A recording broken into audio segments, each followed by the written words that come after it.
for having me during your lunch. You know, I really love technology. I really do. It doesn't always work, and when it doesn't work, whose fault is it? It's mine, right? Because I forget to plug something in, or fat thumb. Yeah, you know what I'm talking about. But I know I'm not alone in my love of technology, because I'm walking around the room and I'm seeing a lot of devices. In fact, there's 7 billion devices in the world today, more than people. And in fact, in the United States alone, we average having 3 devices per person. 1 computer, 1 tablet, and 1 other smartphone, or maybe a gaming console. In fact, if a lot of people here are probably on Facebook. We'll be friends by the end of this, I hope, right? Yes. If they added up all the Facebook users, we'd be the 3rd largest country in the world. That's pretty good, yeah. If you're on LinkedIn, please link with me, because 2 people join LinkedIn every second. And so you can clearly see that you're using technology. It's become just a part of your life. And that's what this talk is really about, of how technology is in all of our lives, and it impacts work, society, and even education. So what I'm going to talk to you is about a couple of things from various research studies that I've conducted over the years with executives, with educators, with policymakers. And we talked about what are some of the forces and trends that are impacting firms today and organizations. What are some of the aspects about work that might be changing? What are some of the micro trends that we need to think about? The skills and how we prepare for the future, or how we prepare our students for the future. Or as I say, is it time to take a career selfie? Yeah, we could take a career selfie together. So let me talk about a few. Micro force trends. Number 1 thing we all said is extreme longevity. You're living to 100. She gives me that look. You are living to 100. You know, you read about it in the press every day. You can take pills today so that you can live longer. We are editing babies' DNA so that our children can live longer, so that they could take care of us as we live longer, right? It all makes sense, right? So people today are now living to 100, which adds in a lot of thinking about what does that mean, right? What does that mean with work? What does that mean with my career? What does that mean with education, right? It changes the whole thing. So what does it mean? Well, I went out to 200 people and asked executives saying, what does it mean to you if I said to you you're going to live to 100? And they said to me, well, Tracy, if I'm going to live to 100, I'm going to have to afford to live to 100. And if I'm going to have to afford to live to 100, it probably means that I'm going to have to work until 80, 90, right? Look at this guy up here at Walmart. He's still working at 103, right? If you're going to have to work for 60, 70, or 80 years, you have to stay educated enough, you have to stay technical enough, you have to stay healthy enough. It's mind-boggling. Many of us were prepared to maybe work 20 years. 30 years, at the most 40 years, but now the life has changed. And we have to think about working 50, 60, 70, or even 80 years. Mind-boggling, but you know what? Here's what's happening in the workforce. Executives are saying, I've got 3 generations in the workforce. Some say I have 4 generations in the workforce. Some say McDonald's and Walmart, I've got 5 generations in the workforce. McDonald's tells me their youngest employee is 14 and a half on a permit, and Walmart, as you can see, is 103. Mind-boggling, because every generation has a different idea about work. Every generation has a different idea about leadership. Every generation has a different idea about education and learning, right? We're all, and as an executive, when you have 5 generations in the workforce, you're trying to make all of this work. Extreme longevity. But here's what we always hear about, or at least I hear about, is that every generation has a different idea about technology. Some people love technology and say put everything on an app. Why don't you put everything on an app? Why are we using pencil and paper? Why can't we have every assignment on an app? And other generations say, well, you know, if it's not broken, why fix it? We've been educating people. We've been working for years without having technology, so why not?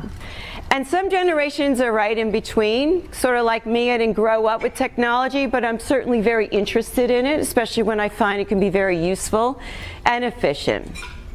It makes me think about this video. I don't know if you watch YouTube. I troll YouTube every now and then. I come across something, and I found this clip is actually of a young woman, the daughter, who's a millennial, who presumably gave her dad, assume a baby boomer, an iPad for his birthday.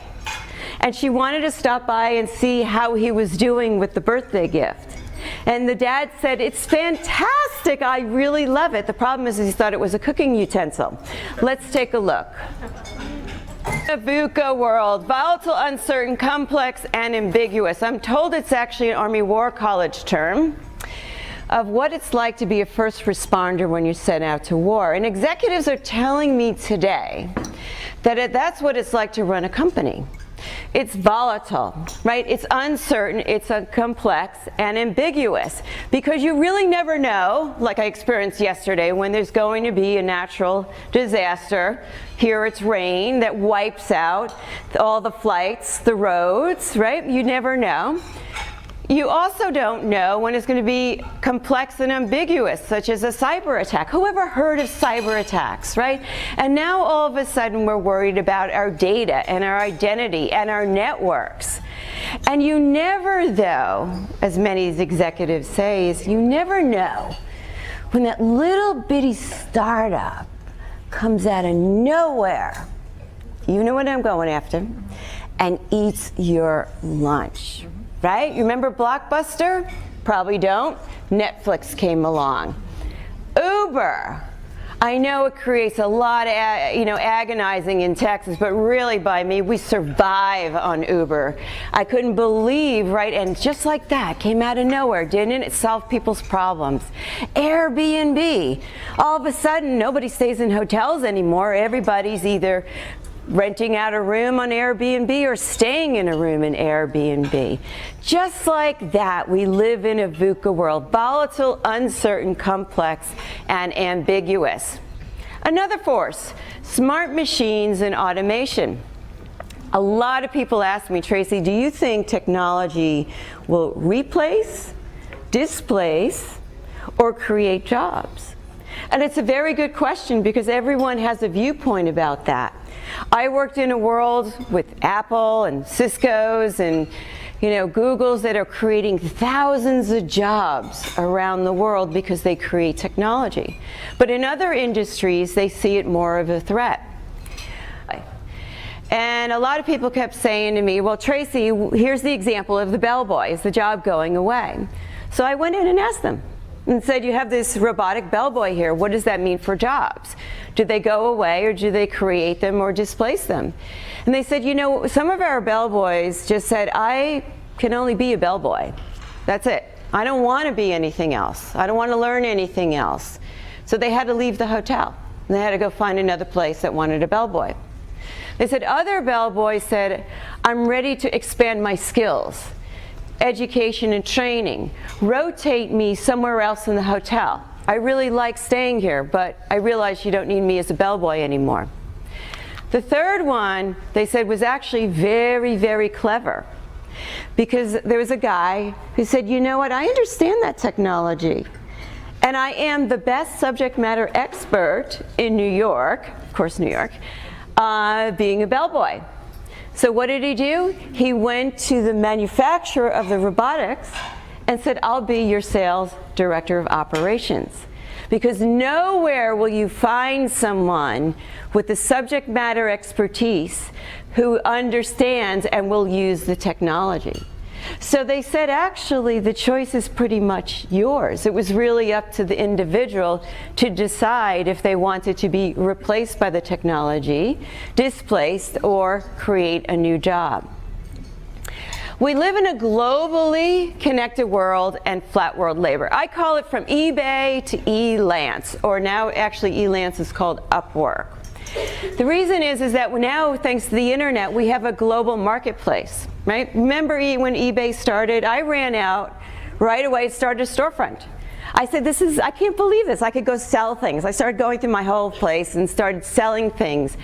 And I could take international currency in under 2 hours. I was mind-boggled that today any business can be global. Because when I grew up, it wasn't. There was only large firms that could be global, and they exported and imported. And then I looked at Elance, or Upwork, and that's another marketplace, also created by the internet. And basically, I can go out and I can hire people, and I do. I actually find people to help me with my PowerPoints, clip my videos, crunch a little data, maybe do some editing. And for many of these people, they're PhDs and they're under $1 an hour. Incredible, right? eBay to Elance, a global marketplace. Anyone can become global. What an opportunity. Elance, the competition can be very competitive, because the competition, as our economists in our group said, isn't just your neighbor next door or your QB mate anymore. It's people all over the world.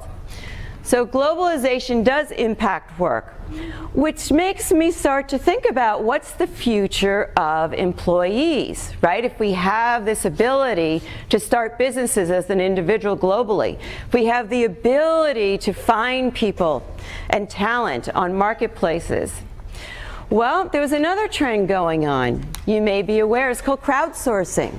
People are probably familiar with that. Apple really was the one that kind of talked about it the most, that the developers, that they pay big bucks for people anywhere around the world who are smart and can help them develop apps for the phones, for the watch, right? Not just people inside the firm, but they'll pay people outside of the firm. Well, now many firms are doing that, right? You might be familiar with Starbucks going out and asking people, having prizes, right, for new flavors. Waze. We use that a lot for traffic. Actually, we can crowdsource traffic expertise on a little app. Or Lego for new toy designs. And people offer money and pay for very bright people to contribute ideas or prizes, right? Which makes you start to wonder, on the other end, we can also get on-demand labor, not just on-demand innovation, but labor. Some of you may have heard of something called gig walk. Gig walk is used by Walmart, it's used by 7-Eleven, and basically I can find, let's say I open up a store, I can find people using my app, right, my marketplace, and ask local people to go walk the stores for me. How's the shelves? Are the brands facing forward? Did they put the handicap spot in the parking lot, right? Why should I fly someone in from Arkansas if I can hire people locally? Same thing with mystery shoppers.